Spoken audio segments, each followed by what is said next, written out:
And I remember the thought. I remember like yesterday. I was like, nobody in the history of mankind has ever been this stoned.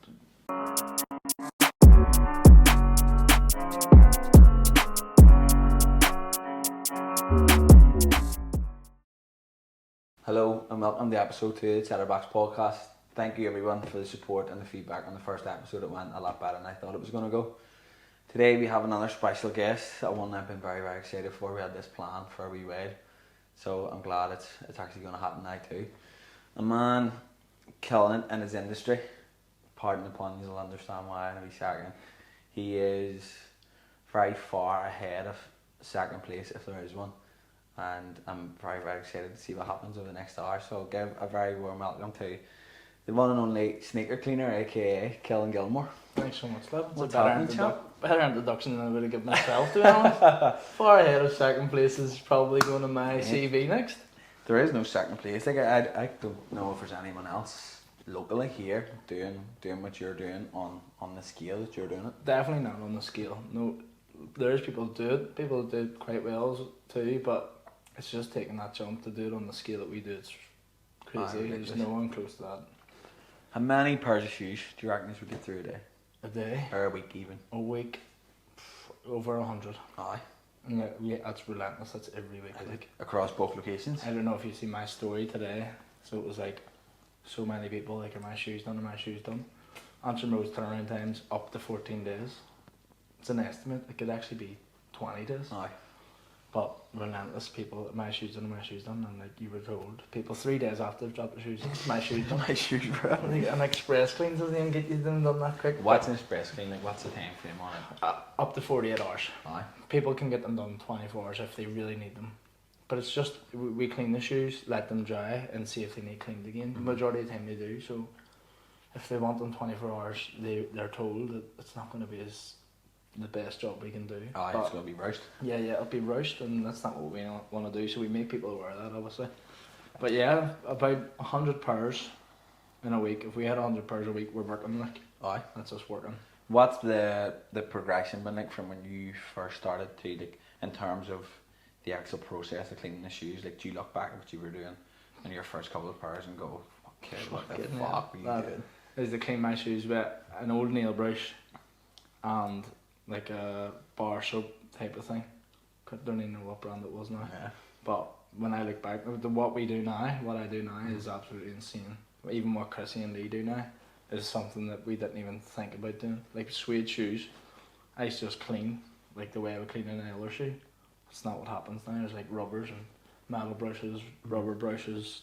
It's endless. Like what's the Xbox thing? I keep seeing your story. So if your shoes get sun damaged, UV damages shoes. So what happens is people clean shoes and leave them outside. All shoes oxidize and UV ruins shoes anyway. But the rubber soles turn yellow, and there's a cream that you can apply, and you put them in the UV box. It's just a UV light. It's tent. It's like a grow tent basically. Aye. The amount of smish come in. Are you doing a wee grow in here? Right, no mate. No, not in the middle of the shop. No. So it reverses that. It's really good. It took me ages to get it set up. How did you find out about that? A fella in America called Flippin' Kicks. Aye. Shout out Flippin' Kicks. He's just really YouTube good. and He's works really closely with like Rejuvenator, that big brand. Yeah. He's brilliant. Like he does like 1980 Jordans and all, and like works on massive projects. But he literally takes his soles off, put new soles on, completely transforms. Is that the goal down the line? He's a different approach. We're more on an industrial scale where we'll clean 100 pairs a week. He probably does 1 pair a week. So he opens his book in May, and it'll close. It'll be fully booked. Like he'll be fully booked, but his jobs will take time, like re-gluing, ice boxing. Like it'll be a lot more time consuming than just cleaning shoes. He does proper restorations. Like, yeah. But yeah, I mean, if I got that good, then the sneaker cleaner and this business would be completely separate. It's two different things altogether. He's out of this world, but really good. He'll always get back to us like if he has any tips or anything. Oh, have you spoke to him? Yeah. He's helped us out with quite a lot. Things like airflow, the pressure washers, like all wee mini tools that I never even knew existed. Yeah. And I've learnt loads from him, so he's really, really good. Like, I suppose it's the same as this. Like, there's probably a lot of things that go on behind the scenes. Like, people probably think you just get a pair of shoes, go to a sink in the park, give them a scrub, No. dry them, and then that's it. Literally, no. Like a pair of suede shoes, you could be cleaning, but not actually using any water or brushes or anything for 40 minutes before you actually clean them. Like say somebody can say a pair of these pair of Reacts, Mm-hmm. somebody comes in, they're pretty banged up. As soon as you start cleaning, what's the process look like? So for a pair of Reacts, there's not much you can damage. There's a couple of pairs that the wee suede parts and the laces are a colour, and the colour will run. So we get loads of people who try to clean them shoes ourselves and then come in for us to fix them. When we get a pair of shoes in, the first thing is there anything on this pair that I could ruin? So could I ruin suede? Could a bit of the red suede run into the white mesh? This is the first thing we think of. Is there a problem here that might get worse if we start cleaning it? Like blood, if you clean blood and use warm water, it'll just turn brown. You basically just cook it, and that's you done. Like all you have to do after that is dye. So you have to use ice cold water for blood. But something like those pure white Reacts, lucky enough we can just go balls to the wall. Like is there a pair of shoes that people bring in that you go like a specific make or brand that you go for? I'm trying to think what the boys hate doing. Air Max ones are tough going, like. Aye. If the toe box, the suede around the toe box, Just there's suede, a colour. suede, can't If fix it's it. like if it's a dyed suede, so like people bring their shoes in and be like, I got these off Nike and the dye's fading, and like, yeah, because someone just dyed them when they were making them, like they were dyed the way we would dye them. Yeah. But it runs, so you have to clean it so lightly, and then you have to clean the mesh and the suede at separate times, so it's really time consuming. Aye. So it can be annoying, like. But lucky enough, we now know. Like the amount of pairs I ruined whenever I was cleaning shoes at the house. Like, not ruined, but lucky enough I learned how to fix them. Yeah. So there's nothing that we wouldn't do because we know what we're going to face. Like, I mean, I probably cleaned 20,000 pairs of shoes since I started this. How long have you been at this? Since I was 17, 25 now. 8 years. 8 years, long time, like, isn't it? Crazy for cleaning shoes, like. Where did you start at the back? In my ma's kitchen. Aye. In my ma's kitchen, my ma got the kitchen done up, and she literally says, that's you done. You may find Find somewhere else. My auntie had like an outhouse out her back garden, and it was, I mean, it wasn't an outhouse, it was a fucking shed. Spider webs everywhere. Me and my uncle built shelves, put them at the back of the wall, there was a sink in it, and got the plumber out to put a tap on. So I started cleaning shoes out there. Where did that come from? Were you always into shoes growing up? Yeah, always. My big brothers were always into shoes. And when I was younger, then I was Christmas clothes. Like my mum would give me 200 quid for Christmas clothes, and I'd spend 180 quid on shoes and spend 20 quid on fucking a t-shirt and trousers out of Primark. So yeah, just had loads of shoes from even when I was growing up, and always kept them clean. It was my ma that showed me how to clean them. She used to clean them for us when we were kids. And then I went to Parkleaf with the good boy Jack Dignam, Kieran Casey, and Connor Maitland. That is a bad bunch of It was good. It was brilliant. But I racked the pair. I have them now. I racked the pair of Max ones, and completely destroyed them, and put before and afters on my social media, own personal, and had about 30 messages asking would I clean shoes. And I obviously knew of people doing it in like England and America, and I was like, fuck it, I'm gonna start this page. Were you first to do it here? Like? Yeah, definitely the first to do it here. Before anyone, there might have been a couple of people who would claim that, but to do it as a proper business, there was no one else before us. And was that always a plan growing up, or did you just put that before and after up and then just that was it? I would just put the before and after up. I always thought I was going to be a football player.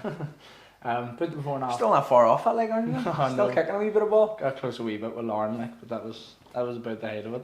No, that was never the plan. Cleaning shoes was I never thought I'd even get this level with it. I didn't think it would be something where you would start to employ people and open a couple of different places and do all that. Like, that was never. It's crazy that it's happened. Yeah, I definitely think like when people start out in a venture or like a business or a social media page or anything, when the motivation from the jump is money and success, like it doesn't go anywhere. When something starts off as a passion or a hobby, like this here, like, and you just clean a couple of pairs of shoes out the back, like that's you've get in it for the right reasons, if that makes sense. You know what I mean? I enjoy the challenges of it. I love trainers. I mean, I have over 100 pairs of trainers myself.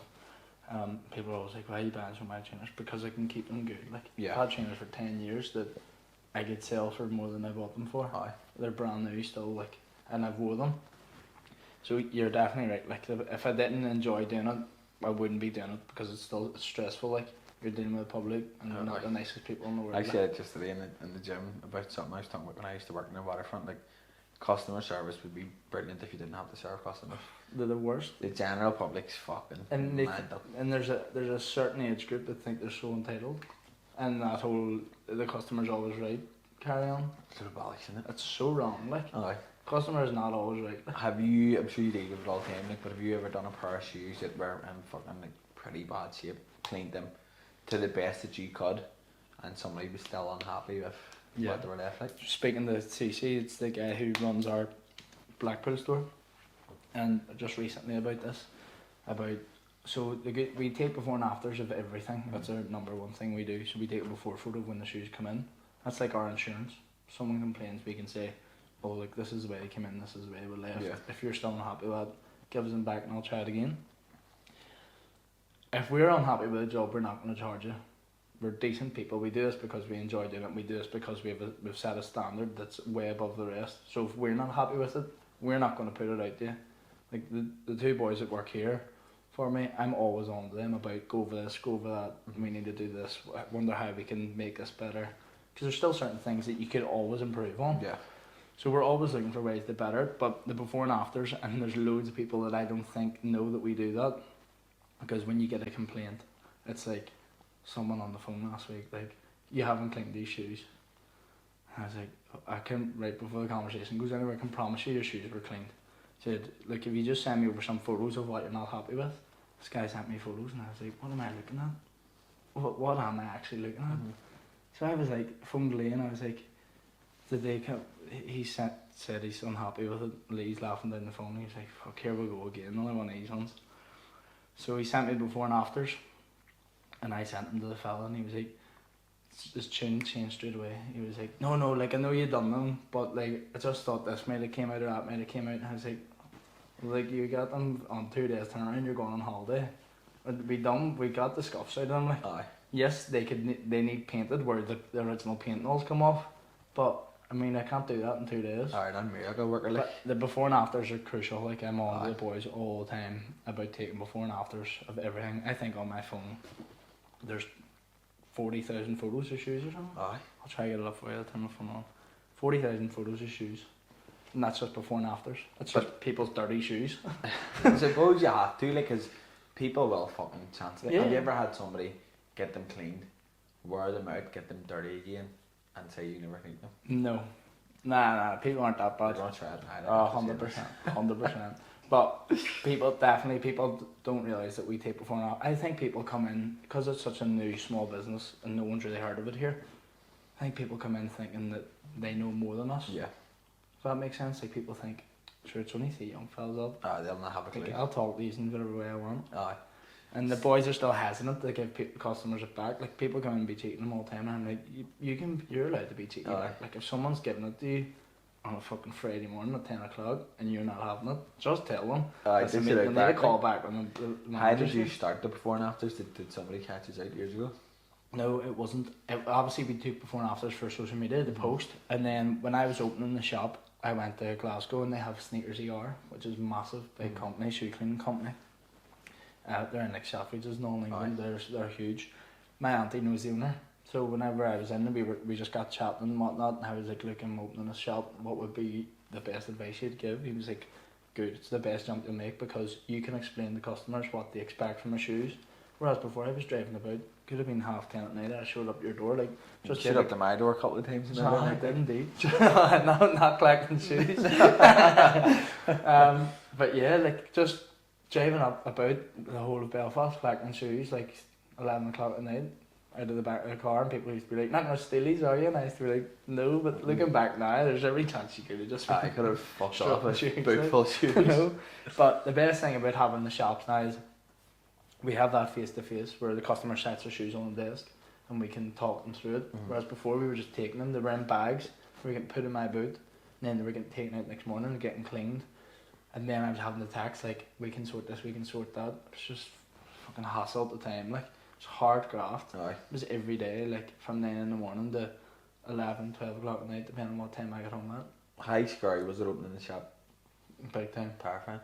It's thought like, what happens if nobody comes in. Aye. Even like I was doing like 70 pairs a week on my own, and sometimes in a collection, always over 50 pairs we collect in a night. And for whatever reason, whenever you doubt yourself, I still doubt myself. I have a quiet day still and be like, fuck, that's it, the business is closing. I need to think about a new career choice here. Ask Ellie, man, I could have like 3 or 4 cancellations in a week, or like a really quiet day, and I go to myself, right, you may get a CV done up, you're going to have to go into an office. Back to 9 to 5, go to 9 to 5, you may go back to the waterfront or something. But opening the shop was scary because my dad's a businessman as well. So he helped me find, so I was looking on Property What's Pal. your dad run? Bathroom shop, Aye. sells bathrooms. So I was on Property Pal looking at places, and this place was on the Antrim Road. And I sent him it, and he was like, just go for it. And I was like, alright, it's easy for you to say, like, I mean, just go for it. Like, it's rent and rates and fucking proper, carry on, like. And he was like, we'll just go look for it, and we'll put in a silly offer, put in the most ridiculous offer ever to the landlord, and he was just like, no chance. He was like, there's 4 other people in for it. But you have to send them like your business plan, what you want to do with the space. So I sent that through, and then they got back to me and were like, look, your offer was ridiculous, but he likes your business plan, and he would rather. Ridiculously low? Did you lowball him? Oh my god! Like, I mean, less than 50%. And they basically were just laughing at me like, you're having a laugh here. This kid's man. I didn't know what I was doing. Like, when was that? 2-3 years ago. Like, I never ran a proper business before. This was all new to me. And I remember my dad saying, like, it's yours to work on and it's yours to fail on. Like, I'm not your bailout here. So my mum was loving it. Like, she was down in the shop when I was decorating. She's brilliant decorating. I went on holiday and all came back. She had the bathroom done out the back and everything. Went and got the stuff off. PR and like fuck, telling everybody. So and then I was like, my dad's never down here. He's been down once since I got the place, and he was like, I'm not your bailout, it's yours. Like, you'll learn nothing if I come down here every day and tell you that I run this place. He was like, I don't have a clue about how to clean sheet. It's your business. Like, you do you. Like. But I've learned so much from that. So much. Like, it's been harder than what I thought it would be. Opening the shop? Yeah. I mean, before that, everything was mine. Every single penny came in, went to me, and my only outgoing was petrol and cleaning products. Aye. And I suppose that there was nobody you could look to or point to and say, like say to your ma, say to your dad, like, this is what he does, I'm gonna do that, or this is what he does or she does, and this is what I'm gonna have, and I just need to do something similar. Like, there was, you were in limbo, like. Yeah, couldn't copy. Like, there's no one I could copy. There was no store I could go into and think, okay, they do this well, they do that well, I'll copy parts of this and put it together. It's not like if I opened the cafe now, I just opened neighbourhood. Straight in neighbourhood, best cafe ever. Like, the way they run their business is perfect. There's a blueprint. Yeah, I had nothing to work off. It was literally, this was new. This was a completely new thing here in probably the whole of Ireland. Is there anything when you opened the shop? Is there anything you look back on and go, I should have done this different, or should have done that different? Spin that mic around a wee bit. See this wee blue light at the bit. top. Even have it off to the side a wee bit. No, I wouldn't do anything different. It's been a success, I don't think, and you learn from your mistakes. Yeah. So if you were to do anything different, it would probably be something to make life a bit easier. But you learn from all that. Like, you learn from customers complaining, you learn from remembering to take before and afters. If one time you forget, someone comes in, you learn from forgetting you fucking have an electric bill coming out. You went on holiday last week. Like, this is all stuff you learn from. So no, it's new to me. It's taught me so much about running a business. Like, crazy amounts of what goes into actually running the business, keeping staff happy, making sure your bills are paid before you even take a wage yourself. And at the end of the day, you're the last person there in terms of at 10 o'clock at night, people phone my phone. I don't have the one thing I've learned is get a fucking work phone. Get a business It's phone. Tomorrow That's the morning, next big that's step. what I'm doing. Like, like, people phone you. Christmas Eve, 9 o'clock at night. Phone still. Well, bro, what's happening? Right, how are you? Here, just need Dan chainers for tomorrow night going out. I was like, you got a text message 3 days ago to come get them. I don't know, flat out, but call it the Christmas and all. Me, right? So am I. He's like, anyway, you can open up a shop tomorrow early to grab them. Thursday. Fucking hell. I was like, bro, you're having me on, there's not a chance. I was like, no chance. And he was like, but you said you'd have them done for Christmas. Like, and I was like, oh, they're done, they're sitting in the shop. You just haven't gone to get them. Somebody smacked. So then the next day, the phone goes again. I'm at the dinner table eating Christmas dinner. This fella's like, bro, I really need these shoes for my outfit. For my outfit. I was so close to going, you know what, lad, I'll fucking fly down now. I was like, fucking hell, Christmas Day, like. Christmas Day, Let me go down. 2 o'clock in the morning, and it's funny, you can tell who's been out on the drink. Oh. 3, 4 o'clock in the morning, photo at the side of the bed, stinking shoes.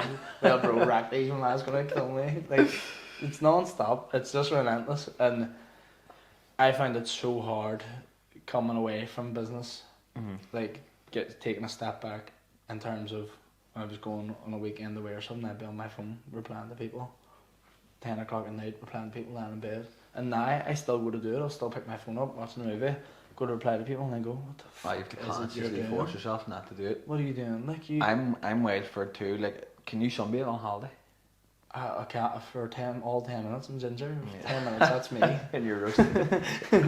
No, I mean I can't.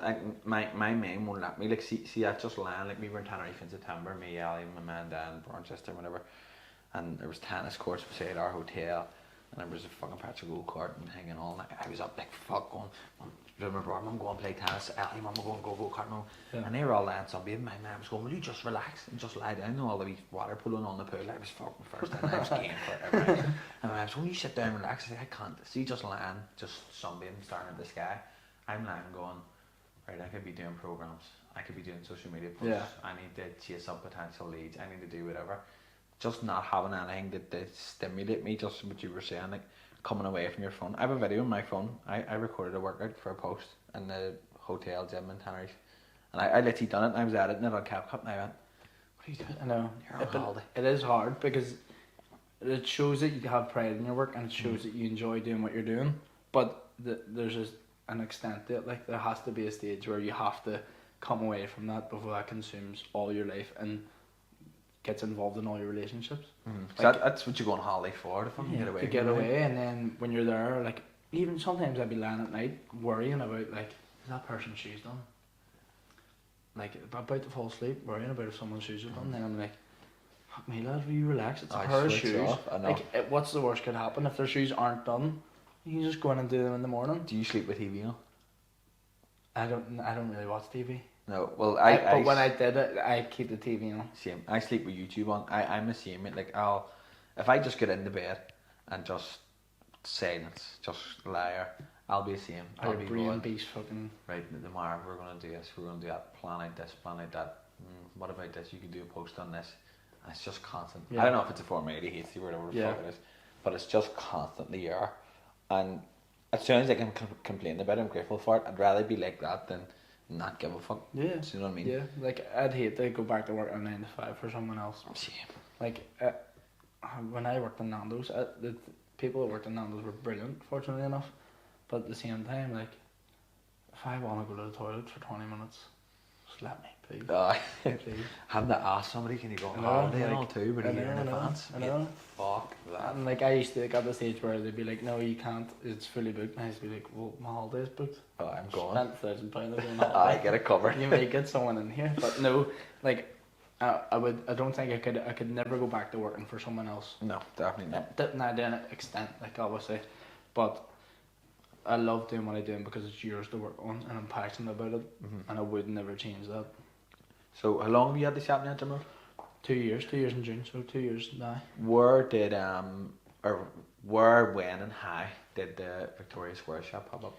So I got a message from the girl who runs Victoria Square, basically, the head woman in there. Spin that round again, that'd be mate. The head woman in here on clip it again. Yeah, so I got a message from the head woman of Victoria Square. I didn't know what it was. It just came through in the page as a message, and it was just her name. It wasn't off like Victoria Square's page or anything. It was just like, hi, look, I run Victoria Square and really like your business. It's something I'd like to offer my customers. Would you be interested? I was like, fuck, that's a big deal. Big deal, like. But from working in Nando's, I remembered what the overheads and all were. Like they were paying ridiculous. Now, obviously, they have a massive big unit. Yeah. But still, I think it was something ridiculous, like 10 grand a week. Maybe. Those are fair. 10 grand a month. Something crazy anyway. Big number, scary numbers. Yeah. So I was like, fucking, there's absolutely not a chance. Like, how would this even work? So she was like, I'd be interested in meeting with you. So I went down to Victoria Square and I was like, I don't even, like, I think they think I'm bigger than what I am. And I was like, I don't know if they understand how small this is. So anyway, I went into the office and they were like, this is what we can offer you, the unit that we got, or else. Have you ever been in, there's been like wee stalls, like people painting, or just in the middle of like the walkway on the ground floor. They offered me one of those. That wouldn't work. If I had 20 pairs of shoes to be cleaned, what would stop someone running past and lift the purse? Victim, that's what I was going to say. Some lunatic and pass a couple of pairs of goodies. We wrote that off straight away. And then, obviously I knew that the wee unit was going to be a bit dear because it was enclosed and whatnot, and the location, I mean, it's right outside House of Fraser. Yeah. That makes, like, I was like, wonder why, this is brilliant. If this works, this is fucking brilliant. Pulled it off, like. So, started talking numbers. And Macomb's Travel was the last people in there. And they had told me what they were paying. I was like, no, absolutely no chance. It's like, I could just open 2 more shops, but like, somewhere else around Belfast. I was like, we'll just end this here. I have nowhere near. I can't afford that at all. I'd need to be cleaning 1,000 pounds a week to keep up with that. For fuck's sake. Yeah. So this was way prior to Christmas. This was probably October, November time. And I said, look, it's coming up to Christmas. It would be too mental for me to try open now anyway. But need to have talk with the staff to see can one of them go down there and what way it would work. Because obviously there's only the 3 of us. But I was like, I don't know who would send down. Would I need to train someone else up to send them down? And could we cope with that extra business coming in? So we left it for a while, and then I didn't hear nothing back, and I was Christmas and all that happened, and I was like, I wonder should I chase that up? And then about 2 days later the message came through, look, wondering if you're still interested. Went met again, told them what I could afford, and again the landlord came back and laughed and was like, you can't ask that, like you can't do that. He was like, what does he want us to work for free? So we agreed on the terms, and I was like, fuck, this could actually really work. And then it didn't hit me at all that I was in Victoria Square until they put the wrapping on, until we got it wrapped. Outside the shop. And I remember walking in Victoria Square and thinking, what the fuck, like who let me put a shop in? We went from a shed out in Andy's Park to fucking Victoria Square. Victoria Square, like it's probably the biggest shopping centre in Ireland. Like. 100%. I mean, you get people from everywhere coming to do Christmas shopping there. So when we agreed, it was for 3 months, to see how it would go. It was like a trial period to see if it would work for us, because obviously we're a small business. It wasn't something that I was prepared to jump into, because at the end of the day, Antrim Road's our hub. That's where everything happens. That's our main get down. Like that's where all the big jobs happen. Still, cleaning happens in Victoria Square, but any big jobs get brought up to Antrim Road. So I wasn't prepared to sacrifice Antrim Road just to move into Victoria Square into a small unit, like. So it's going rightly. It's going really, really well, and the next step is to see if we can get it on a more long term basis. How long's it been open now? It's been open a month and a half. It's been open 6 weeks or so. Just see what happens. Is it picking up rightly? From the get go. I thought it would take a while because it's like new customers, a lot of older people coming past. Like, what is it you do here? So from the start, I thought it'll take a week or 2 to kick in. First week, just flat straight away. Like regular customers that you served before, or are you getting a lot of footfall from Victoria Square? Loads of new customers. Loads of new customers. Because we have the system, so you can see if you've been in and used us, and we put you through the system from the start of the year, your details will save. So like, I think maybe 4 or 5 regular customers have went to Victoria Square just because it's a bit handier. But no, lucky enough, loads of new customers like. And I just came off a phone call with Victoria Square yesterday, and they said like they're loving it. They were just asking me if I was happy, and I was like, yeah, it's amazing. I mean, advertising alone, if you walk anywhere around that circle, you can see it. Like. And it's bright fucking blue. Like you're not gonna miss that. But people still phone me like, I'm at Victoria Square, wondering where you are, and I'm like, walk to the middle, and you won't miss it. You will not miss it. There's definitely certain types of people who think, okay, I've done that, that's it, done.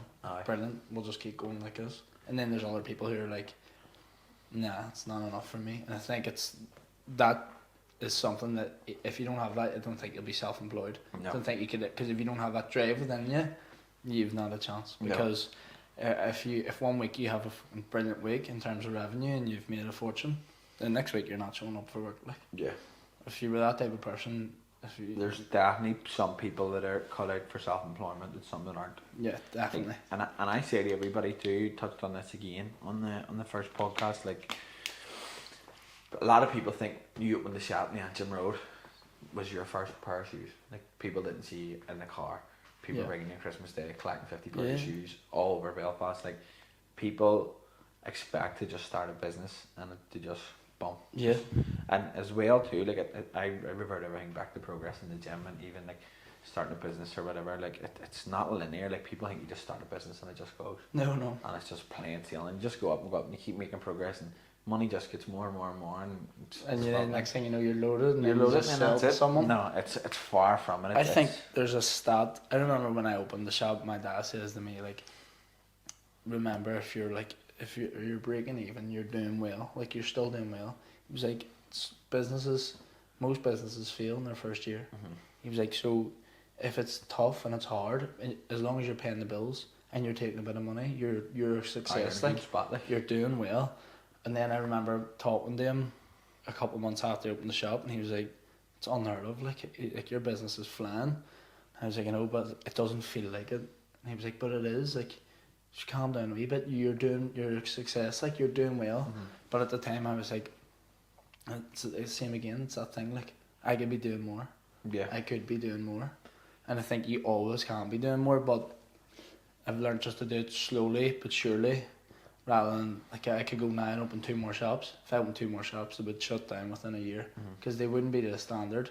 People would stop going. It would just be shit. Like, if I went up and opened, I don't know, Derry, Dublin, I wouldn't be ready for that at all. Yeah. Not at all. Be finding staff. If you open the shop now, you'd just be putting someone in it just to fill a spot, and hopefully people just keep turning up. Doesn't work like Is the training process for new staff tough? Like, getting people to clean shoes to the standard that you've cleaned shoes from the jump? What's that like? Yeah, and it's just, you need someone who wants to go into it. Mm-hmm. Like, whenever Chrissy came in, whenever I approached Chrissy at the start, I said, look, he was painting shoes at the time, doing a bit of customization. We obviously went to school together. I said, look, Hightown, Emirates. I says, I'm opening a shop. Do you want to come work for me? He was working in Superdry at the time, full time. I said, I don't know what I could pay you. I don't even know if I could pay you at all. But what I do know is I'm willing to give it a go. I'm about to open a shop. Do you want to come in? And he says, yeah. So he took it really quickly. Like, I was there cleaning shoes anyway, so he was just right beside me. It's 2 workstations side by side, so it was easy enough to train. Chrissy, he obviously knew a bit about trainers. The painting side of things was a fucking godsend. Yeah. Because that's the hardest thing to do. Painting, dyeing, gluing, they're all bigger jobs. Is that who does all that, Chrissy? Me and Chrissy do that, yeah. Some mover, Chrissy, isn't he? Yeah. He's the best dancer I've ever seen in my life. Unbelievable. Unbelievable, man. Like, we could be in, like, the other week in Italy, we're in the restaurant, and he's walking back from the toilet dancing. People are like just watching him, and I was like, effortless. Serious this guy. He loves it. But no, then when Lee came in, Lee's just a workhorse. Like, he just goes balls to the wall. Yeah. 15 pairs a day, banged out, laced up, ready to go. And he's like, right, let's have it tomorrow again. Yeah. Like, Lee'll be down in Victoria Square and be like, right, I've done them 40 pairs there. There's only 5 pairs for tomorrow. You need to bring me down more. And I'd be like, more will come in tomorrow. Just fucking relax yourself there. But so they were lucky that we were there and had those 2 workstations side by side. Because then when Lee came in, Lee just learnt off Chrissy, and you're right beside him, so it's easy to overwatch. CC in Blackpool, ridiculous what he's done in 6 months. Today we opened a shop, like an actual shop. Yeah. Literally only opened today. So shout out Sneaker Cleaner Blackpool for big ups that boy. He worked for me for, I'd say, 3 weeks in Belfast, then moved to Blackpool with his fiancée. Says, I'm going to give this a go here. There was a market that was getting done up, Abington Street Market, and we took on a wee small, like, retail unit part in it, started cleaning shoes out of it, and within 6 weeks we were like, outgrew it. I remember going over to see him, visit him, and I was like, you can't work in here. This place is a mess. Just shoes everywhere. I was like, you've outgrew this place already. He's a big fucker too, CC. Oh, I know. And I was like, you've been doing this fucking 6 weeks. Like, how have you grown so quickly? He was like, yes, we have the business model there, but like, it's not like he just opened the shop in Belfast where we had Senior Cleaner Belfast. We had the name. People knew who we were, so we were already trusted. Like, he opened the shop today. It's been 6 months since we started there. He opened a full blown shop. It's unbelievable too.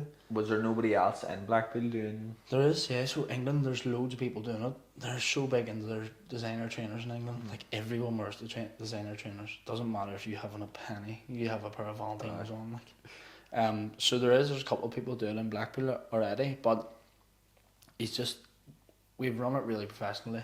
We're doing it because we want to do it and we take pride in doing it. There's a lot of people who start it, do it for 4 weeks, 5 weeks. People use them and then they'll never clean a pair of trainers again. Their page will just be sitting empty. That happens so much. Or else they'll come back on it 3 months later and I'm like, you're never going to grow a business like that. No. Imagine you owned a fucking bakery and you opened for 5 weeks and everyone loved it and then you shut for 5 weeks. You tried to open again in 5 weeks, people were like, No. some weird going You on see it with with that guy. coaching too. Like you'll see these PTs and these influencers pop up out of nowhere. My books are open. They take 1-to-1 clients in, said gym.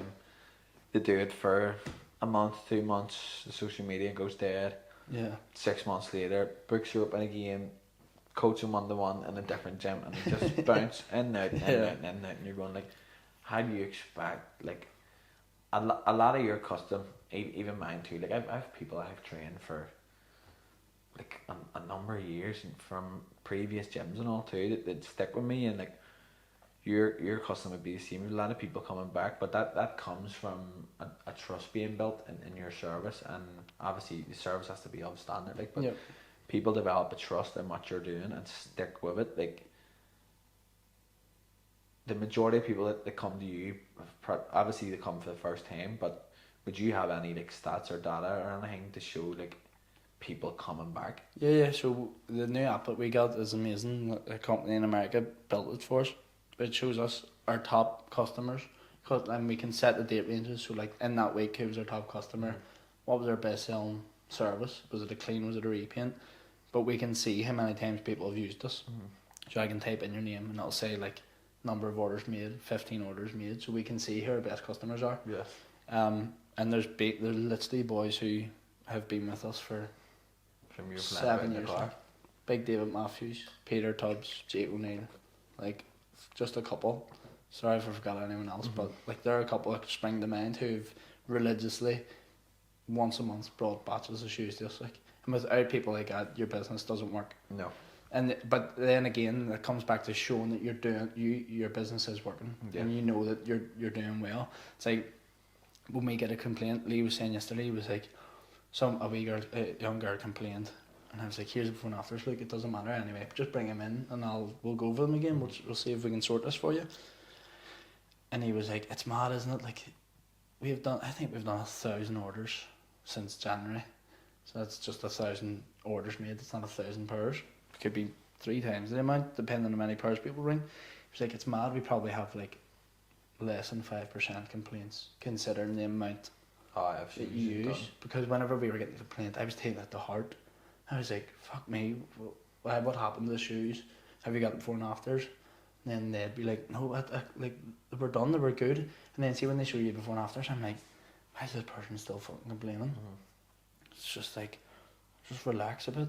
You brought your shoes in bogging. Yeah, and especially like what you're doing is on a spectrum of how clean you can get shoes. So you always run that risk that somebody isn't going to be happy with what you do, and like what you were saying about taking it personal. Like I've had clients leave and disappear, and feedbacks get back to me about some of the things you said, and obviously it comes from experience. Like if you're self-employed, you can't take anything personal. No, you definitely not. You really can't. Like I've tried to teach it daily from starting eyebrows. Like when people cancel or people don't show up or asking for money, like I definitely find it here. Like people are really taboo about asking for money, and it's really an uncomfortable conversation. Like chasing people up for, like, you feel like a tramp chasing people for your own money. You know, like so in the new system you can hit pay now, pay and collection, and for a while we were leaving it up to the customers.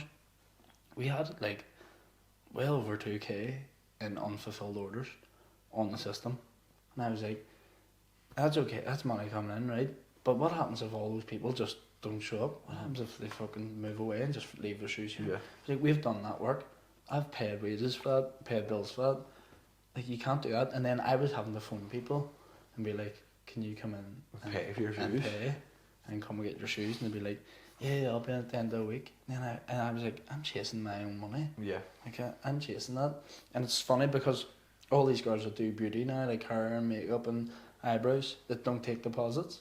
I'm like, you are crazy. Like, Crazy. because, I don't know, I've never cancelled I might have slapped in a couple of times before. I've never cancelled intentionally last minute. I've never just not showed up with no reason. Might have been on the drink the night before and had a hangover. But, like, I feel like with girls, they cancel so much more. So you hear all the time of like, she didn't show up or she just cancelled me an hour before their appointment. And I'm like, sure, it's fine, you have a deposit. Don't take deposits. Don't have one. And then they'd be like, why not? I don't feel like I'm big enough to take a deposit yet. I'm like, it's your time and your money. Like, you could have got someone in there already. Yeah, definitely. But yeah, that here it's so, the talk of money is so different from anywhere else. It's weird. It's really, really strange. I feel like we're so fucking behind the times. We were hanging about 10 years behind everywhere else, but like, people get so uncomfortable talking about money, and not money in the sense like, oh, I'm fucking worth this and I got whatever, but like even sometimes I've learned through experience that you just have to be blunt. Like my big one's cancellation fees. Yeah. If people cancel, I have a 24-hour cancellation policy and obviously no show policy. If you cancel within 24 hours or don't show to your session, you still have to pay for it. Absolutely. And when I onboard a new client, I say to them like, listen, I have a 24-hour cancellation policy or no show policy. If you pay in bulk and you don't show, that's scrubbed off your session. If you pay regularly and you don't show for a session, you still owe me for it. And like, people act surprised, say they're in with me 3 times a week and they don't show for the first one and they send me the money for 2. I'm like, mate, you only sent me the money for 2, you didn't send me the one for the first one. Mate, sure, I says my man needed the car, I couldn't come in now. He's like, mate, I know it's an inconvenience, but like, that's an hour. I was standing in the gym like a fucking dickhead. Seen somebody no show 6 a.m. in the morning. Oh my god. That is a plot. See, especially when I used to walk to the gym before I was driving. Like, when I used to walk over to that gym 5:30 in the morning, I used to leave the house, snow beating me up the face, walking over the bridge, walking past the train station, just head down, hood up, everything, all the elements beating me up the face, and some fucker can't get out of bed, and then has the cheek not to then pay me for it. I'm like, mate, are you serious? Serious? I think people think because you're self-employed and run your own business that it's right. He doesn't miss that. He won't miss that. Sweet. He won't miss my 30 quid or whatever it may be. Yeah, and it is like it's say it's your 30 quid or whatever. Like, but it's not even just 30 quid. It's the accumulation of 30 quid. Like, you're not the only person. Yeah, if 10 people do it a week, it's 300 quid. That adds up. That adds up big time. That's a lot of bills being paid there. What's I going to say here? It's a time too, like, and that's, some people justify it too, like, people going on, I'd be like, somebody cancelled me, and obviously you'd be reading sometimes, people like, oh, she still get paid for it, and I'm like, I know, but like, somebody not showing up to the session is another session that somebody else could have had, somebody else that's willing to put the work in. That person that was willing to put the work in could then get me really good before and after down the line, which I could post to social media, but still then get me more, they get me referrals, get me more clients down the line, which is more money down the line. I know it's a bit dramatic from one session, like, but that is what that could be. In the long term, it's, you're right, like, because if that person's easily cancelling this time, and if they're doing like a 6-week block or whatever it may be, if they're going to cancel a couple of times in those 6 weeks, their results aren't going to be as good as someone who's been in balls to the wall, flat out for the full time. For the full time. So you're right in what you're saying. Like, even though you still get paid, what are you doing? Like, it's an hour out of your day where you now have to try and fill with something. That's a big one. Time. Getting your time management's massive for self-employment. You obviously know this as well. Like, and it is as cliche as it is to say, time really is money. Like, and if people are just taking advantage of your time, like, people even choosing you putting the time in to clean them, and then just not coming to get them. Yep. Like, what the fuck? I know. It's happened it's literally happened loads, and then a couple of months ago I said to the boys, I was like, look, everyone pays up front now. Definitely. People come into the shops and they're like, why have to pay now? Sure, I didn't pay up front the last time. I'm like, what's changed? Because it's my shop and I make the fucking rules. If you don't want to pay now, you're free to go out the door. Like, no one's keeping you here. But yeah, time management's key. And like, I'm not one of these people who 4 a.m. razor and mantra and all that carry on. I'm still ice bath for sea swimmers. I used to love a sea swim. Same. And CC used I to do sea was swim every single the weekend. spot for her for a wee while, mate, and then just Sea swim was my was our hangover cure. We used to have a thing where we'd go out on a Saturday night, be absolutely shit faced, dying, get up on a Sunday, pick each other up, go down, do a sea swim Sunday morning, and on the way home there's a spar from Brompton. On the left hand side it has a subway on it, 2 foot long subways. Eat it in the car. It's so well set up. Like, He'd drop me off, drive to his house, get ready, and we'd go up to St Enda's for a cure pint and watch the football. So I'm not one of these people. It's like, you have to be successful. You have to be 6 in the morning, up and at it before everyone else. I'm not a Tom Smith. Like, no. now don't get me wrong. When I go to work on time, when I'm on work, I'm fucking working. Like we're working when we're there now. At the start, when we opened the shop at the start, it was me, Lee, and Chrissy. If it's a sunny day, and we're all taking our lunch at the same time at the front, bring the speaker to the front door, and we're having a bit of food out the front. Made it ran on an hour or two, but when we're working, you're there to work. I'm there to work. Like, I know my level. I know when I haven't done enough. I know myself if I'm being lazy. I don't need anyone to tell me, and I know when I'm putting the work in. So, but getting the balance of, yes, I enjoy drinking the weekend. I'll never give that up. I love having crack with mates. Like, I'll close the shop early on a Friday if I want to. Yeah. And go out with mates for dinner or something. Like, I'm not one of these by the book people. Yeah. Yes, there's a level to it, and as I get bigger, that'll need to change. Like, if I'm getting staff, it might be alright if I do that, but then they're going to be like, well, sure, I do that too. Sure, Callan's on holiday, shut her down 5 o'clock in the town steaming. You know what I mean? But no, like, you do have to find the balance of when you're working, you're working. When you're off, then you have your downtime, like, and that's key. Kind of class yourself as a lazy person? Nah, no, definitely not. Like, I never sleep past 7 o'clock. Body wakes me up before 7 every morning, and never a midday nap person. Was always after school activities, always playing football. Like, big napper. I'm never a napper. I love my sleep. Gets to 10 o'clock and I'd be driving. I'd be like, fuck, I cannot wait to get into bed. But not lazy at all. No, in fact, the complete opposite. I couldn't. As soon as I wake up, I couldn't just lie in bed. People lie in bed for hours. I know. It fucking freaked me out. I'm very self-critical. I'm my own worst critic, and people around me, no matter what people around me say, of like how well you're doing, or like, oh, you look brilliant, training's going good, I'll always defer the compliment, and I'll always, kind of goes back to what we were saying earlier about never feeling like you've done enough.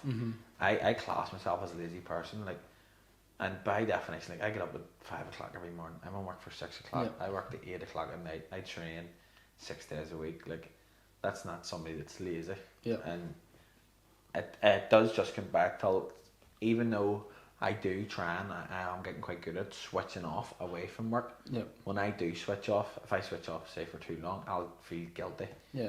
For switching off too much, and I'll be like, you're a lazy fucker. You should, with this time, you could have done this, you could have done that, you could have done this, you could have done that. But it's finding that balance between, yes, I'm working as hard as I can, but I'm getting enough rest and recovery and time away from work, that my quality of life isn't going to suffer. No, definitely. Like, you can't just be work, wake up at 4 in the morning, do my goals and my mantra, and work. It's different for you. You take clients before they go to work, so you have to get up early.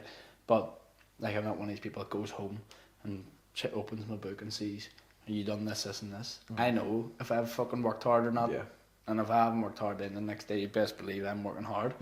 But, like, I don't need to remind myself in a book what I have to do that day. We clean shoes. Clean the fucking shoes. Now, don't get me wrong, there was a time where I was working on the business rather than working in it when I was trying to get Victoria Square open. So it was like a lot of meetings, a lot of like sorting shit out, getting posts made, doing all that. So the boys were like, you're fucking just always on your phone. I was like, I know, but I'm making a post here. I'm about to announce that we're opening Victoria Square. Do you enjoy social media? Do love social media. I think it has loads of benefits, but I think it's also the devil. Social media can kill people, it can ruin people's lives. Do you enjoy running the social media for your business? I do, yeah, because I think I had this conversation with CC about, do we come away from being personal? I still get all the message, 90% of the messages are like, well bro, well lad, what's happening?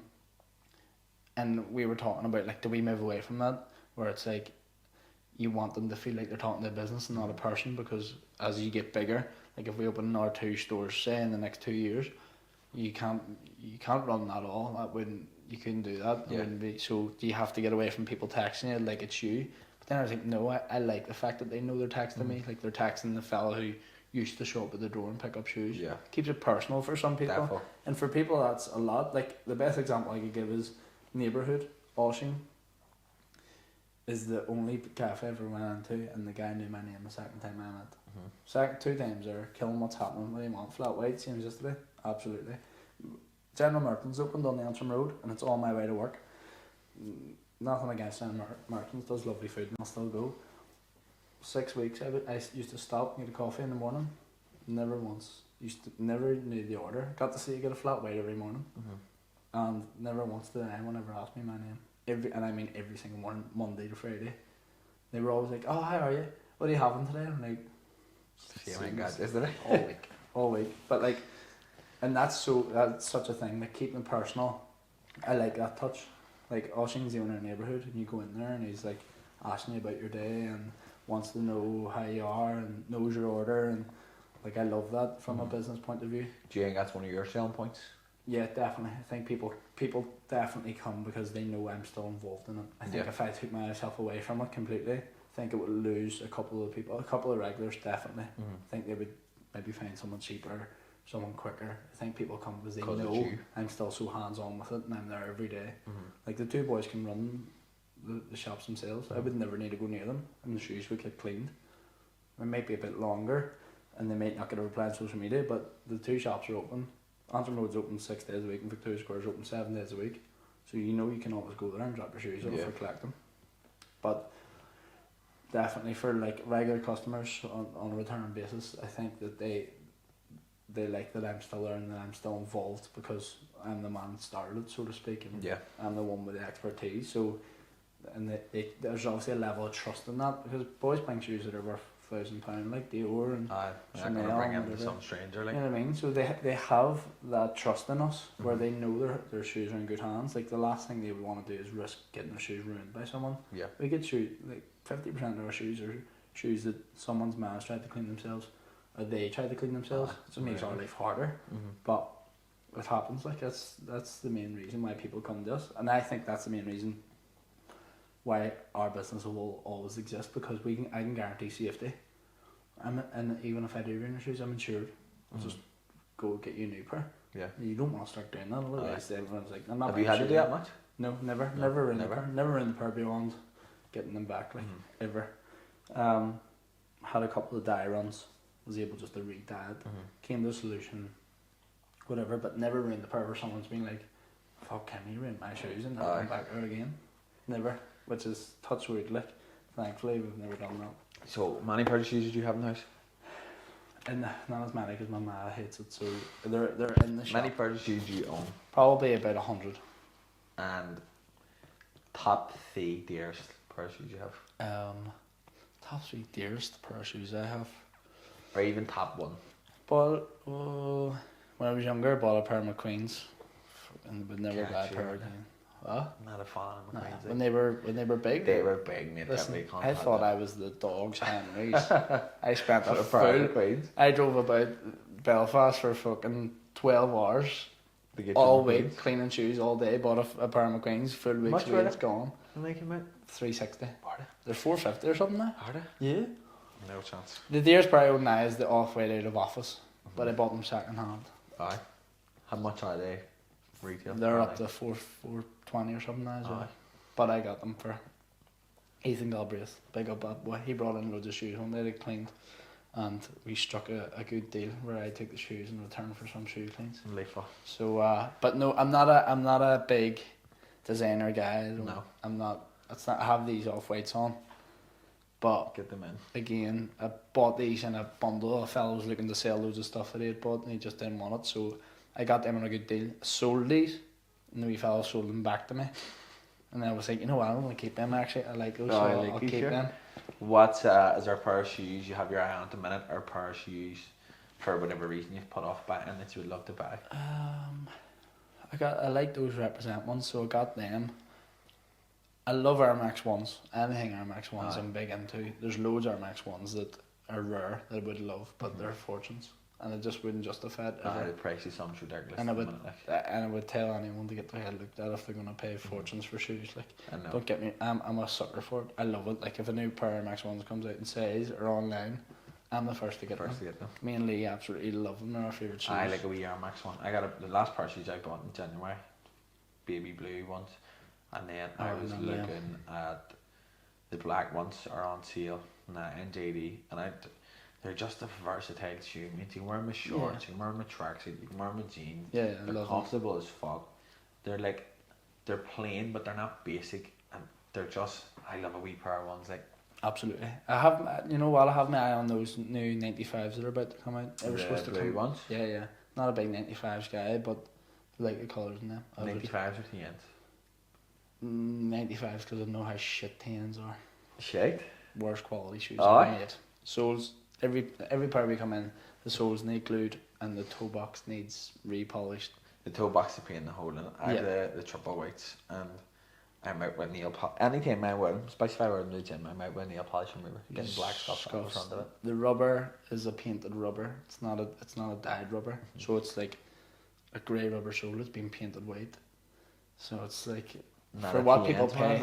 For what I've had a couple of pairs, but it's funny because we say this all the time in the shop now. We know what shoes to avoid. We know what shoes we never buy because we know what goes wrong with them. Aye. Those Burberry ones everyone wore with like the strap across the front. Yeah.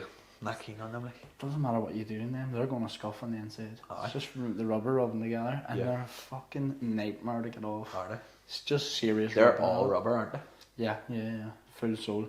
Now they'll never go black. You can always get them off, but so you wear, like, if you got them cleaned, you're wearing them for 5 minutes and they're back again. It is funny. Like, there's so many shoes we know we wouldn't buy now. No, if I my not my dream shoes, but a pair of shoes I've had my eye on for a long time, and I just can't bring myself to buy them. Do you ever see the Miami Vice TNs? They're like black with like a the purple into the pink, or the pink into like the blue. They're sick. And TNs were 95s. 95s are a lot more comfortable, I think, and a lot more durable. But I just prefer the colourways in TNs. Yeah, there's a lot more. They bring out loads of colourways, and I think 95s are always quite chunky. But it's funny because we obviously sell some shoes as well, and I bought loads of old ones off a fella recently. They used to be so much thinner. I think Nike as a whole has gone down in quality, like massively. Like, you buy a pair of shoes off Nike and they'll come and be like glue upside, wee marks on them. Like, the quality's not. It's not. I've noticed that. Not what it used to be. Yeah. It's so mass produced. Probably because so much more people can afford them now, and they're just banging them out whatever way they want. But like, I remember when my big brothers used to get Air Max 1s and all years ago, they used to be mint. Like, the conditioning was class. The colourways used to be so much better. Shoes used to be a far better market. Yeah, probably definitely. 10 years ago than what it is now. I think people are always really let down by shoes that come out now. Definitely. Especially ones where there's a lot of hype on them, and then I'm not one. My number one rule, I said about the Air Max ones: never buy shoes in JD. Never. Everybody has them. First thing, Chrissy bought one of them Nike jackets, green one, like dark green, and like an olive green below. And he was planning on wearing it, and I came into work and it was hanging up, and I was like, "What's the crack with the jacket?" And he was like, "Come, bought that yesterday. Seen 5 or 6 people in town wearing it." And I was like, "Don't buy stuff out of JD." Never buy anything in JD. Like them reverse neons, 95s that came out. Yeah. Every cunt has them. There's boys selling them for fucking 350 quid and all. Scary. Mental. Like, they were getting re-released. We sold them in the shop. We sold them in the shop because I had to connect, and JD gave me them on discount, serious discount. So I sold them for what JD was selling them for. Like, I would bet on 2 flies going up a wall. Like, I've stopped because I was putting a serious amount of money into it. Like, even last year when we were in Tenerife, like, I was betting on, I think it was the Australian Open, tennis was on, the Rugby World Cup qualifiers. Yeah, that's just betting on nothing. And I was like, I was betting on basketball and all. And basketball's on like 4 in the morning. I didn't watch basketball. I couldn't name a basketball player. I was just looking at favourites and betting on it, and then going to sleep and going, "Extra money, I'll be in my account when I wake up." And then I'd wake up and it would never be the best thing ever is whenever people be like, "Here, I done a wee bet. That gets me back $2.5 grand." That's me. Gets you back $2.5 grand. Aye. That's like me saying, open the wee shop bar, it's gonna make whatever. 10 grand a week. You know what I mean? But that's me. I have a bet on for Euros. I predicted first and second in every group if I ever get to me £9,000 back. And my tactic trade is I look at it and I go, Why not? bookies have made a mistake. Why are them odds so high? That's coming in. Everyone ain't good. Bookies always wins. Like, I'll do a bet. 100%. If we go up this and there's something, all the boys there, and United are playing City or Liverpool or whoever's playing, it's a big game on. Because I'm not interested in it, I'll say to one of them, stick me a bet on the first goal scorer, or stick me a bet on such and such to win. No bet I love. If someone goes 1-0 down, I'll say, stick me a score on them as to come back. Whoever's getting beat. Because then I'll watch the match. Because if I don't, I'll just know what I love. Fucking fruit machines, man. Slats, dude. Fucking hell. You slot for the slats? See, if I get on a boat, like, if you ever lose me on a boat, just go to the wee games room and be set. On Stanley? I remember, fuck, thank God she's dead. My granny, right? We went to Newcastle, we had a caravan in Newcastle. She sent me around to the shop, you score a note for bread and milk for breakfast. And then our wee shop on the side, there was fucking 50p nuzzers. So I rinsed them, didn't I? Stuck all the full score in the machine. Here, I made it worse. I didn't even buy the bread or the milk. I put the money in before, thinking, happy days, I'm going to get the money for going out. Here, so I shite myself, obviously, all my mates were. I says, we need to go up a mountain.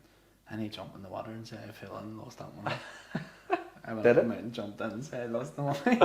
I'm a sucker for the machines. I done something similar to my man before ages ago. My man sent me over to the shop just years ago. She sent me over for like something similar. It was like a bottle of soda water and like a loaf of bread. And I was like, can I get chewing gum with the change? And she was like, yeah. Do you remember they were Trident, I think they were called? They came in like a red like sleeve and they slid out and they were like wee white squares and you bit into them and there was like green gel inside them. Yes, do you remember? Yes. Fuck, they were good. My brother still love them. And I went over to the shop and I said to the man in the shop, he gets a bottle of soda water, a loaf of bread and a packet of Trident. And he was like, you haven't got enough. Anybody with a brain goes, right, fuck the chewing gum. Get my ma her soda water and her bread. No. Fucking dickhead goes, she doesn't need the soda water. I was like, name. I was like, she doesn't need the soda water in her bread. Got the chewing gums. On the way home, my house to the shop would be 40 yards away, if even. I had about 3 of them on the way home, so I couldn't even bring them back. I just pulled them out and just popped them out of the wee tin foil. They were the wee tin foil. That's right. My brother loved them. They were powerful. And I went in the shop, standard in, like fucking McGregor. My ma goes, where's the soda water? And I goes, you haven't got enough. My ma had me kick up a hole, like, you haven't got enough. Roberto Carlos. Just ran up the plant and she goes, you fucking stupid. I said, did you get that by change? I cried my eyes out for about 3 hours and I was like, well, of course she would be an honest. Like, why do I think that's a good idea? Yeah, there's a slots machine in Snindles. There was just one. So on a Friday or a Saturday or whatever it is we go up, I'll ask wee fella behind the bar, my dad been on this? It's where my dad drinks. My dad loves them. Does he? My dad fucking loves them more than anyone. My dad gets back off the bar steaming by the slots. He's Gilmour's love a So slot machine. I go up and I'll ask him, my dad been on this? Happy days. He knows a few quid in it. Here, see, last Friday, he wasn't drinking. Him and my mum were on holiday on Saturday. So he wasn't drinking, he was up, he had a couple. And I was fucking, I'm gonna play this. I started playing it. And he's obviously watching me. I turn around and like, get in 60 quid. Right?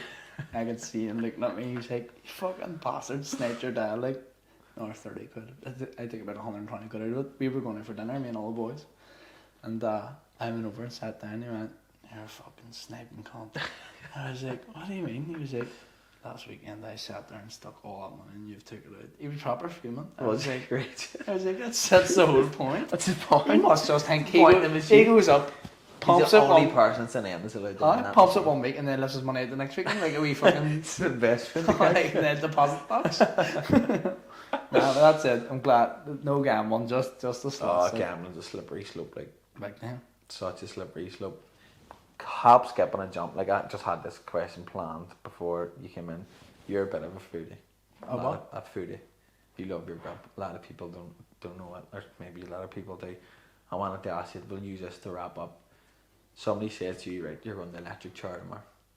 You're allowed 3-course meal. You're allowed a drink / liquid beverage with each one. Right. What are we going for? That's good. Get specific. Don't go like soup, like a roast dinner. No. Tell me where you want it from, what way you want it. Okay. Fuck. Just Starter first. This is a hard question because I'm a foodie. Like, and I don't. So there's a couple of debates here. Starter.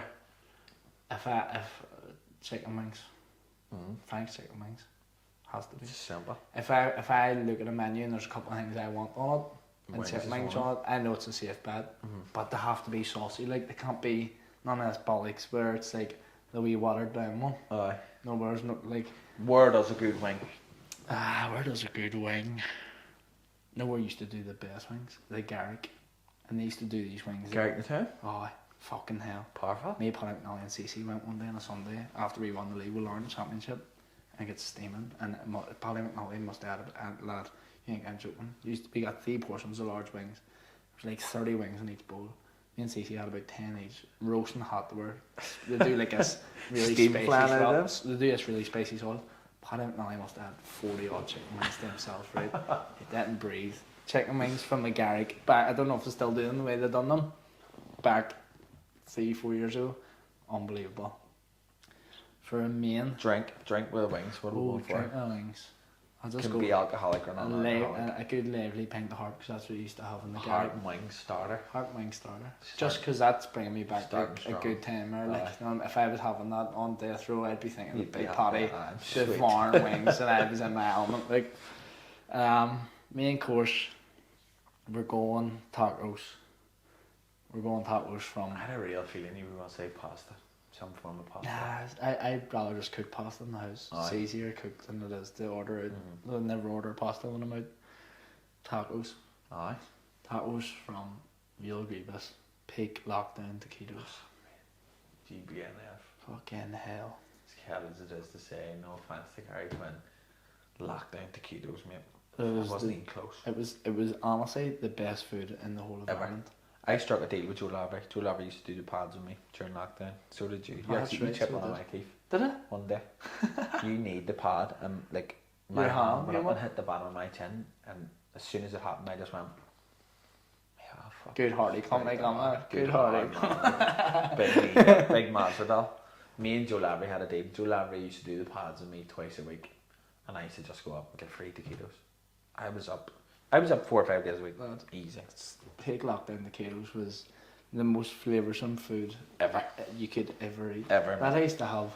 Sometimes you'd go down and have 6 tacos in a rice bowl. Aye. You couldn't do anything else. So you No. used to go down. Everyone used to go down to Kilos. Used to be 50 people on the line. You'd wait 2 Aye, hours to get easy. food. I used to get a rice bowl, and as we're making the rice bowl, I used to go to the farm on TV. We valley that wee pineapple and all too. Shrimp. The shrimp. That they used to I do. just shrimp once or twice. It wasn't bad. Fuck, you were a beef man, like. I was definitely. big beef chicken chorizo. See, I'm anything, but those peak lockdown taquitos is probably my death row meal. Rice bowl and a couple of tacos. Fucking hell. That was the one. Adobo mayo. Get That Salvo. adobo Also mayo, get man. Salvo back in their race. That boy was Remember ingenious. Salvo? Fuck, I forgot about it. That's him whenever I worked there for a while as well. You want onions, bro? That's Oh. what we should do. People used to be like, no, and he used to be like, you fucking love it, trust me, you fucking love it. You want spicy, bro? Salvo. See if we had no medium or mild left, there was only hot sauce. You fucking like spicy, straight on. People used to be like, no, I don't. He used to be like, trust me, Shut up, you, you're getting it. you fucking love it. That adobo mayo was like crack, man. I could drink a pint glass. People, you used to see the amount that people used to ask for that on their thing. Like, you'd give them a spoonful and they'd be like, it's not. No, No, but you'd be like, when I need did you rice. work on it? Oh, Did you do During the spell on lockdown. it? during Right. lockdown. So I was on further from Nando's, Lauren, doing sneaker cleaner and working at the Kilos. Fucking Fucking flat out. money greedy bastard. So you were yes, bored during lockdown, you were Tacos. fucking flat out. tacos off peak taquitos was the best Aye. with one of Doritos drinks. One of them wee The- glass bottles. Oh, The Jesus Mexican Christ. Colombia. They were the days. Like I'd go back to lockdown tomorrow. 100%. I mean, I said it the other day, that there should be, I think, the month of June, every 2 years, we should just go into lockdown. For Just close everything. Close everything. amazing. Lad, I was the fittest I've ever been. 100%, man. And is she anywhere I was going? See, his big brother and sister got a hot tub out their back, and he brought all the weights from Lawrence gym up to their back garden. I used to run from the house in the mornings down to there. It was like 7k. Go out the back, do a workout, get in the hot tub, get on the bikes. His dad had 2 road bikes. We used to get on the bikes, do a massive cycle, stop at our off license and the butchers, get 2 steaks, 2 bottles Couple of of wine. pints. No, 2 bottles of red wine, sit in the hot tub, cook steaks in the barbecue, get steaming every night, wake up and do fitness sessions. Yeah, The best days ever. I was the same. I was doing about 40 to 50k a day on the bike, about 10 minutes from my house. I was cycling the yards and back in Lisburn and Ballyhenge. I was just out in the bike. No tap on, roads were dead. Used to ring my ma about 10 minutes from my house, just go fill the bath with cold water. I just throw a bag of eggs in it, just up to about there. And do you see him? How good was the weather as well? It was almost like the they can control the weather. Not a car in the world, out in the bike. Just I was skipping and all. I was doing loads of body weight stuff out the back. I was like fucking Bruce Lee, man. I was sure. I was in some neck during that day. There was fuck all else to do, like really nothing else to do.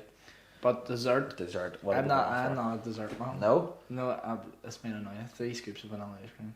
that's it. Happy as Laurie. Mate, you're a pervert. Not a dessert. I'd take 2 starters over dessert. Would you? I would Easy. take 3 desserts over a starter meal. If I had to get a dessert, it would be chocolate fudge cake from Nando's heated up with ice cream. The Nando's one? Epic. Probably the most processed shit ever. Probably the worst ever. But see, heated up in the microwave for 10 seconds. Chocolate cake from anywhere. Yeah. Heated up with a scoop of honeycomb or vanilla ice cream is the best thing. But when I go out for dinner, if I'm with someone, they're getting dessert. If everyone's getting dessert, I'll be like, just 3 scoops of vanilla ice cream. I remember me and Cece went to Dean's before, and they charged us £3 a scoop. Imagine that. So the bill came down, but we both had the same thing. The bill came down, and he was like, £20. We have vanilla ice cream. There's not a chance we're paying that. Like our bill was dear enough because we got loads of small plates and shared it. Drank like 2 bottles of wine, a couple of cocktails. We were right there. The bill came down, and some we never do. He was like, "Guess how much they charge us for ice cream?" It's like 19 quid or something. I was like, "There's not a chance." 6 scoops of ice cream. We were like, that was our place. We used to go Dean's Fish, great, and he was like, "We're here every weekend. I'm not paying you for ice cream." Like, no way. She was like, "You know what? I'll remove it. It's just because when they put it through in the system, that's what it comes down as per scoop." You're like, imagine that. Like, 3 quid for a scoop. 3 quid. Here, one of them ones too. No, the fucking. The wee small scooper. And with the bits of ice to it because it's obviously not something to do. It's not proper ice cream. It's just out of a tub. Wee bits of crystal ice and all that. Class. Mental. 3 quid. You were doing well there till the dessert, like. No dessert. Yeah. I rated that. That's sweet. I really did rate that. I'm double starter over dessert. I would be the opposite. If it was a 2 course on a menu, it's starters not even coming into my head. Nah. Starters not even in the conversation. You know what? Actually, I tell you, dessert, one of Jude Moskey's pavlovas. Oh, man. Fucking hell. Big Jude Moskey, big cheesecake. Mel Larkin used to eat one of them to himself. Mel Larkin used to get two of them at a time. He used to say, I've never seen anybody put grub away like Mel Larkin. No way, the boy was... Mel used to go to Nando's and get his sharing platter with like 4 sides. And then go home, and his man used to make him a big plate of like potatoes. And eat that as well. And it was spilling over the edge of the fucking plate, big plate, like a fucking the size of like a record. And he would eat it, and it wasn't bad. Never picked on to. No, always in good nick, mate. Absolute chimp of a human being. What a boy! Like, what the fuck, like I can put grub away, like, but obviously I am the engine size that big fucker has. Yeah. But used to put serious grub away. Like. If I wasn't as active as what I am, I wouldn't like a food at door. 100%. I do think I was born to be overweight, and my ego just won't let me. Yeah. Just can't do it, man. If I slowed down for like 2 weeks, I'd put on serious weight for the amount of eating I do. Because I don't track, I never track calories or nothing. I'm not one of these people who wants to be completely shredded to the bone like for holiday and all. Yeah. But if I stopped for a couple of weeks, would I put the weight on? Definitely, 100%. I mean, I would be the same. Like, food's just lethal. I love a wee edible every now and again. See the food you put away, like being stoned, man. You'd be disgusted at yourself the next day. The edibles are no good. They're a different level. Too heavy, mate. The one time in lockdown, obviously they were a big thing in lockdown. That's when I got into lockdown. Get edibles and play PlayStation with the boys. Mate. So I'd done a playing Warzone night. I had the all audio on the headset. I mean, I was playing Warzone and all in my room. I was going. Comes running past it. Cunts are sticking up behind me here. Tell you this funny story. Reese Little, when we were in lockdown playing PlayStation, we're on the mic. Reese goes, "Boys, I got edibles dropped up there. Want a bar?" Yeah, and he just want to square down, we all live close. So he all says, me and Ronan all the PlayStation, because he says, I have one anyway, so I says, Mum will get stoned out and play COD, and not a big spooner, like. He brought down a strip of Wonka bar each, 3 squares in it. So we all banged it, playing the PlayStation, playing away. Everyone's like, it's not really doing nothing. These are duds. The way it takes ages to kick it. So I'm like, starts to work really, but I'm like, boys, I'm going to go off, I'm going to stick a movie on, make Sunday, and I'm starving. They're like, that's hitting you, yeah, I don't want to. I was like, it's not even, but alright, sweet, whatever, yes, I'm going on because I'm stoned out. I'm standing downstairs and I was like, this isn't really doing anything to me. Banged the other 2 squares. Oh my Lad. God, what a disaster. Bro, I boiled the kettle, went in the conservatory, turned the TV on, picked the movie, came back out, made a pot noodle, 2 bags of Monster Munch from a cupboard, right? And this is no word of a lie. The end credits were coming down, and I was like, fuck me, I've hit that from, someone must have watched that, and I've hit it from where it was. And sweet, put it back to the start, lifted the pot noodle. It's fucking cold. I was like, there's no way I've sat here for 2 hours, like, and not remembered nothing, right? Bro, I started freaking myself out so hard. Everyone was in bed, it was like 1:30 in the morning, and trying to phone all the boys, no, everyone's sleeping, freaking out down the stairs. Not pot noodle was cold, but it was made, because it was fucking soggy. Oh, aye. It wasn't like it was hard. Bro, I made the pot noodle, watched the movie, and was in outer space, freaked myself out. Up on the bed, and I'm lying there, and I was like, I'm never doing this again, and I've never had an edible since. From it? I've had an little toke of a joint, like, but that was about it. They're so funny, mate. At the time, it's terrifying. I remember, I'll finish on this, like, I took them lockdown again, and I was taking, same again, I got like a chocolate bar. There was definitely milks. They were twice the strength of a Wonka bar, so one square left in a bottle. No way. So I was taking a wee square every couple of days, usually playing the PlayStation, watch a film, get a munch, and then somebody had given me a brownie that they had made, and obviously fucking Snoop Dogg here was like, I've built up a tolerance. The person says to me, don't eat this whole brownie, and I'm going, you were like, it's brownie great. Me, I'm a fucking pro. Even worse, I melted 2 squares of the Wonka bar on top of the brownie. Oh fuck. Or is it definitely not, sorry. Melted it, and just, it was in my room for ages, and I was like, this is doing my head, I'm just going to finish this. Full brownie, I think the brownie was 400 milligram, the whole thing. I melted 200 milligram squares on top of it. Bang. No I'm thanks. sitting there, obviously, about an hour. Mouth started going dry. Eyelashes felt like caterpillars, and I was like, right, strap in, we're off. Caterpillars. That's the best way to describe it. You're right, you just be like this. And I was like, right, get ready for lift off. And then it just kept going, and I was like, I was lying in bed, and I was like, this is heavy. Serious stuff. I couldn't even type. Like, it felt like I was typing on my phone and my fingers were going through my phone. Like, I was typing and like my screen felt like it was about here, and I was going through my phone, and I was like, I saw my phone. And then I was in a real bad way. Like, I was in a vegetative state. I was literally lying on my side. My TV was like here, and I was watching TV like this. And I remember the thought. I remember like yesterday. I was like, nobody in the history of mankind has ever been this stoned. I was like, this has been like, got to the point where it was like psychedelic tripping, and I was literally lying there going, if I had the strength to lift my phone up, I'd have rung an ambulance. I was gone, and I was lying there going, in the history of the human species, no one has ever been this. I was literally just lying in my bed, and then my dad came up to shout at my bro for something, and our doors would be as far away from me as you were. And I was literally lying, paralysed. I could not feel any part of my body. And my dad was going mad at my brother or something. I was just lying there going, if he comes in here, I will take a heart attack. I'll die. He'll find me lying dead in this bed. And I was just lying, and he was outside my door shouting at my brother, and I was just like this, going, don't open that door. Do not open that door. And then I must have fell asleep. And the next day, I took it down there up a towpath towards Shaw's Bridge.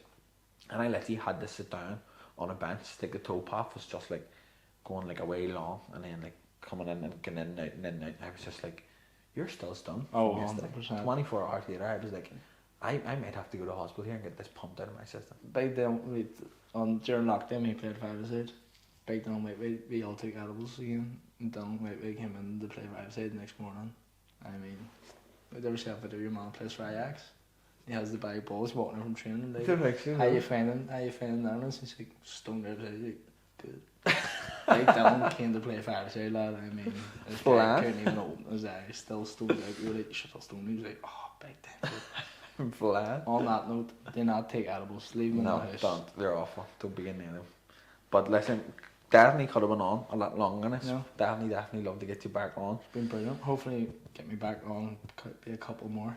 Couple more shops. Couple more shops. Couple more Blackpool shops. open Couple today. more locations. Big up Blackpool, check it out. It's fucking Fingers shop crossed. looks I'll class. tag all your socials. I'll put them all in the description. Follow them if you haven't. And if you're not, to the 2 people out there that haven't went to Sneaker Cleaner to get their shoes cleaned, go. Dude, if you're the 2 people, there's a discount code. Column 10. Use Colin next 10 week. check out for 10% off your next shoe clean. Absolutely. But yes, thanks for watching the episode. Like, subscribe to the channel. It's going up on YouTube and Spotify. And I'm looking forward to the next one. Sorry, champ. Well done. Big love. Thank you, lad. Let's